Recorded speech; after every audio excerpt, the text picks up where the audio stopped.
back once again for Voice Hacks. Today I'm doing an awesome collab. This is my friend Natalie Nootenboom here. Hey, what's up, Voice Hacks crew? Yeah, Natalie's an amazing vocalist, and I met her from taking a couple lessons with me, and we worked on her awesome Fry Scream.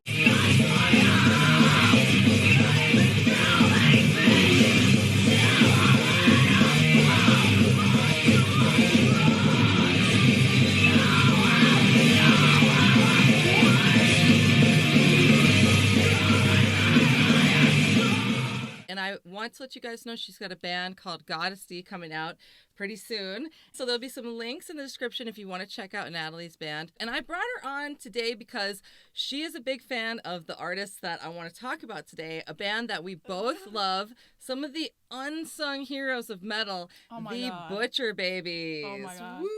I've met them like 2 or 3 times, and like I just want to keep meeting them because I'm like at the surface, you know what I mean? Like I'm like a Butcher Babies researcher. Like I know. No, that's why I had like, to have everything. you on. Yeah. Butcher Babies and Typo Negative are like my favorite bands of all time. She's got great taste in metal, and I knew that she'd be the perfect person to bring on for the Butcher Babies video, because one of the things that blew me away when I first saw Heidi and Carla live was how good they were. You know, and they got flack. There's a few topics we're going to kind of talk about in this video. I mean, they got a lot of flack for dressing kind of like Wendy O. Williams. Yeah. You know. They actually got their band name, Butcher Babies, from Wendy O. Ah, very nice. Yeah, so she had a song called Butcher Baby, and then they were like, they loved her so much that's how they got their name. So if you guys don't know who Wendy O. Williams is, you're not true. You need to go Google. Oh you my God. youngins. Plasmatics. The plasmatics, that's right. You need to Google whatever they choose to wear. Yeah. To me, it's just about like, can they do it? Like at the end of the day, right. Either you can scream or you can't. Yeah, it's the packaging that people are afraid of. It's kind of cool because like with Lilith, they show kind of like their sexual side, because before it was just like, you know, death metal, like original death metal, but then they were like, you know what, we already get called sluts and shit, might as well just sing about what they think we are, but in like a cooler way. Yeah, you know what I mean? tongue-in-cheek way. Yeah, so I thought that was really cool. Like, you know, Headspin obviously was a nod to, you know, how they used to dress or whatever, but they're just amazing. They're amazing. And when I finally did, I was actually one of their big defenders in the early days. It doesn't matter. I feel like, you know, they should be able to, whether or not, you know, the reason that stuff gets a bad rap, and kind of what I wanted to mention today is that, because there are a few, very, very few, but there are actually a few people who will fake it when they make it, you know, and mime their instrument. Fake play and stuff, you know, and those type of females anger me greatly because that sucks. But if you're really good and you own it, it shouldn't matter what you wear. Right. And also, like, they're not copycats. You know what I mean? Like, they were creating their own niche, you know? So I thought what they were doing was like brave, and like, you know, I took women's studies and feminism and stuff, and it's like there's always that debate of like, well, is she promoting like, you know, being objectified, or is she saying like, you know, fuck you, I can wear what I want and I won't be your object. Yeah. You know what I mean? And I definitely think that, you know, metal culture is all about like, you know, wearing like scary shirts and stuff and saying like, is like repulsing like the people that you don't need. Yeah.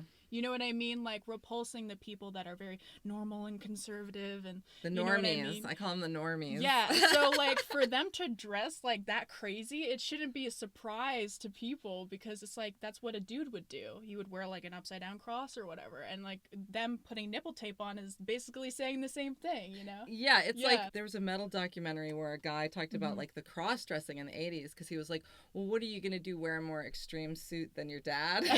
So, you know, it's the same kind of thing where as women, all we can do is use our own femininity and sexuality to kind of push the envelope. And so, like you said, it rides a border. And to me, the difference really comes down to this. You're basically a stage ornament if you don't play your instrument. If you mime an instrument, or don't do that, please. Actually play. Be a musician for crying out loud. Otherwise, you're not. As long as you're owning it in whatever you do, whatever you choose to wear, if you're crushing it. And that's why we're here today to talk about the Butcher Babies. Because because vocally, they have blown me away. When I first went to see them, I don't even want to say what tour I actually saw them play on because I thought they were the best band on the tour. I don't want to embarrass the other bands. Like I was like, first of all, I teach people to do this every day, as you know. Right, yeah. And so it's like, I know, and you know from learning this stuff and investing in your time and everything, that this is not easy to do. And so when people, when they trash on them, I'm like, what? Like I had a person, I was on Tinder for like 2 seconds, and I remember talking about, like metal or whatever with this guy, and he's like, oh, like, what do you like? I like the Butcher Babies, and he's like, oh. How like, not true of you. And I was like, oh my delete. God. Oh my God. No, but I was like, why don't you like them? He's like, it's just like their whole like sexuality thing, and it's like, okay, well, Marilyn Manson can wear like a thong on stage and everyone would be like, oh, groundbreaking, iconic. Yeah. You know what I mean? But it's like, and breasts. Yes. Yeah. Yeah. But it's like, as soon as a woman does that, it's like, oh my God, what? Put your clothes on. Oh my God, like she wants it. You know what I mean? Like, it's just the top. It's not even like yeah. I mean, back in the day, L7, this rock band from the 90s, this chick pulled out her tampon and threw it at somebody. I mean, it can get crazier. That's not even the craziest. We want to take a look at some of these amazing vocals. You know me for these reactions here, so I want you to like give us a chance for a second here and watch the clips we've picked. And you know me, guys, I don't talk about anybody I don't think technically has it together. Right. So obviously I think they're not only performing well, but like they're vocally, like technically well, but you said, they've put the work in. It's not magic. So let's take a look here. And this first song is called Axe Wound. Which actually was originally named Vaginal Annihilation. Yes. Which I was like, cool. Hey, Cannibal Corpse has been naming stuff like that. Oh, yeah. Forever. So like you said, when the men do it, and then the women with the actual vagina do it, and everyone has a fit. Yeah, so now they had to change it to Axe Wound, which I still love, Everyone knows what that means metaphorically. So let's check it out here, and let's see how it goes.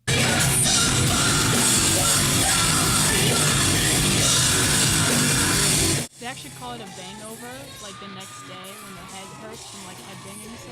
Dude, they headbang legit real. That was the first thing I noticed about them. Yeah.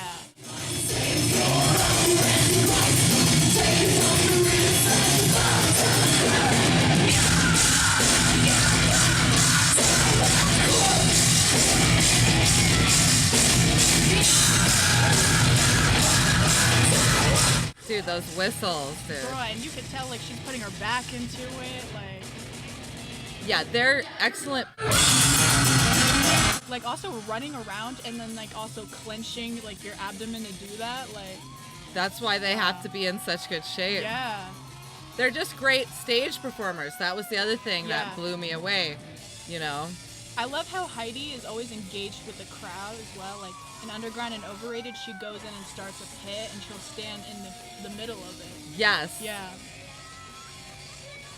She's doing it right now. Yeah. Oh my God. She gets body passed and stuff too. Yeah.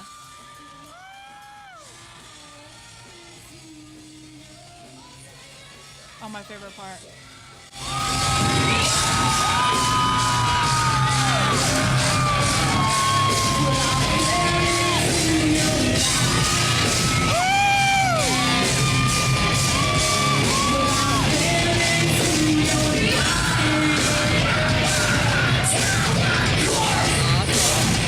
Me and my friend love this song because, we always liked guys, but they always liked blonde girls. So this song was the shit. And then Heidi was telling me that she wrote this song about her ex that used to cheat on her with blonde girls.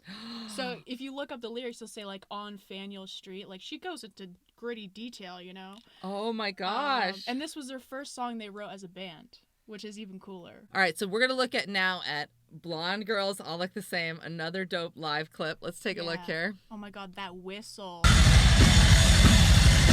Look at that. Look at that. They're the most legit headbangers.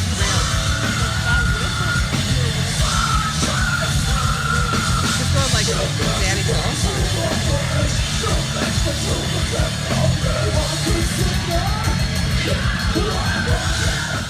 where she gets like that tunnel technique. Like she has to push it through like a tight part of her throat. Yeah, it comes from a small hole.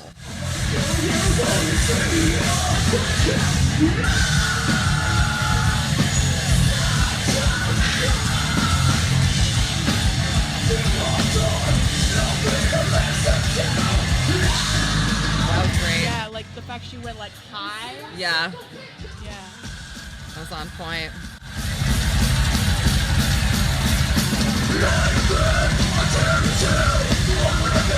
It's amazing she does that without false chord, you know, like pure gut.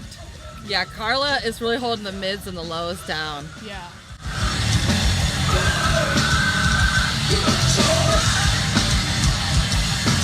Yeah, my dad couldn't, like, when I showed him this, he's like, I can't even tell, like, what they're saying. It's like pure whistle. You know what I mean? Yeah, dude.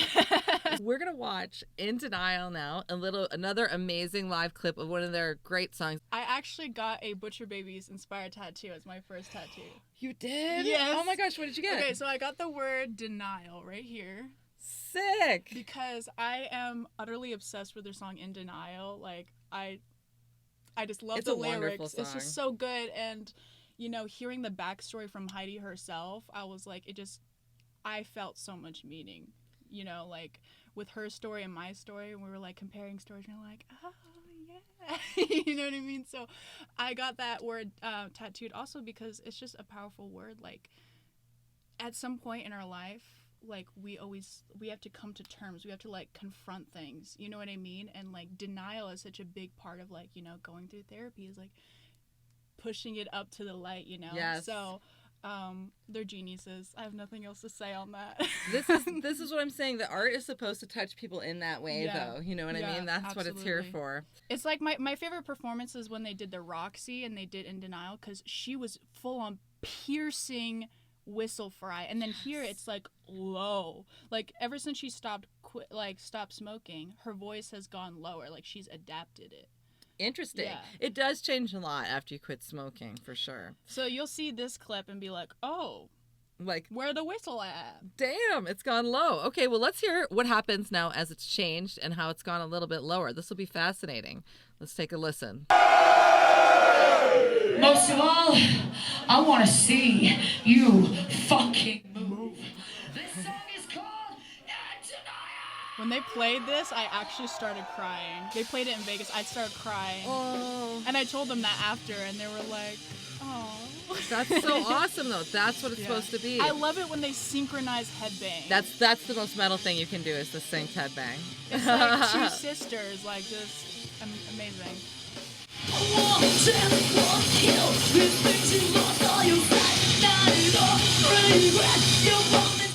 So Carla's actually using a little voice of distortion here, like, you know? Yeah. And some cry screaming on those. Yeah, because you see it's kind of like transitioning a little. But Heidi's does sound lower now. Yeah. See, now she's passing like the high vocals, and then she's doing the low as well. He has like more rasp. Yes. Heidi has a lot more.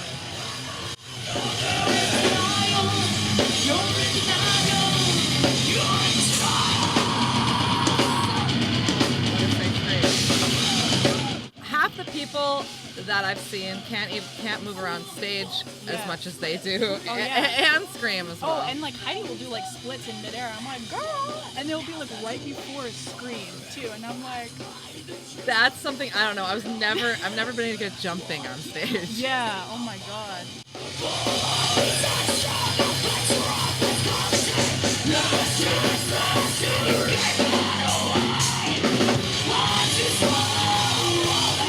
It's always good to pop a squat mid-scream too.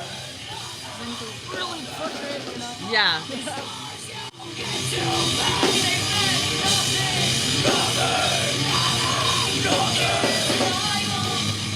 Sick. They're so good. Thank you, Natalie, so much for being on the VoiceHacks channel. Everybody check out Natalie's band, Godesty. It's coming for you, okay? And links will be in the description below. Thank you guys so much. Let me know what you guys want to see next. Don't forget to smash the subscribe button. And thanks, guys, so much. I'll see you soon.